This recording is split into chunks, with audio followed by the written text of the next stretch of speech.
एक समय रघुदास नाम के भगवान रामचंद्र के एक महान भक्त थे। वह पुरी में जगन्नाथ मंदिर के सिंह द्वार के पास एक बड़ी छतरी के नीचे रहते थे।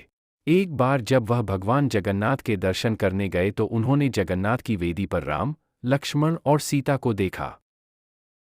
उस दिन से उन्हें विश्वास हो गया कि भगवान जगन्नाथ भगवान रामचंद्र से भिन्न नहीं है। रघु ने भगवान जगन्नाथ के प्रति मैत्रीपूर्ण प्रेम, सख्य रस विकसित किया।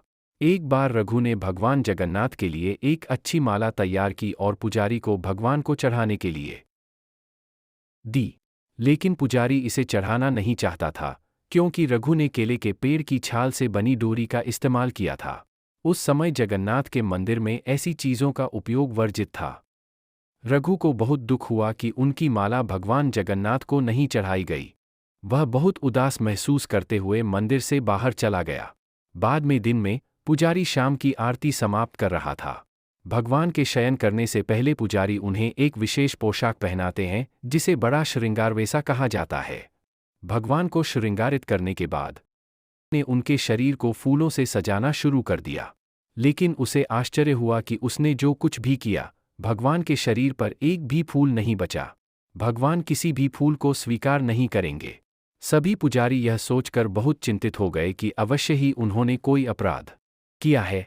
लेकिन यह क्या हो सकता था? उन सभी ने निर्णय लिया कि यह समझने की कोशिश करने के लिए कि उन्होंने क्या अपराध किया है, वे सभी मंदिर में सोएंगे और तब तक उपवास करेंगे जब तक भगवान उनके सपनों में आकर उन्हें उनके अपराध के बारे में सूचित नहीं कर देते। आप देख नहीं सकते कि उसने कितनी अच्छी माला तैयार की।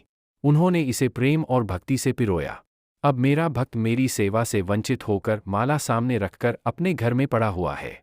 उसने कुछ भी नहीं खाया है और लगातार रो रहा है। वह अभी तक सोया नहीं है। जब तक मेरे भक्त की इच्छा पूरी नहीं हो जाती, मैं आपसे कोई माला कैसे स्वीकार कर चैन से सो सकता हूँ? तुरंत प्रधान पुजारी जाग गया और उसने अन्य पुजारियों को सारी बात बताई। तब वे सभी रघुदास के पास गए और अपना अपराध समझाया और उनसे अपनी माला भगवान जगन्नाथ को देने के लिए कहा। यह सुनकर रघुदास बहुत प्रसन्न हुए कि भगवान इतने दयालु हैं कि वे स्वयं उनकी माला स्वीकार करने की प्रतीक्षा कर रहे हैं।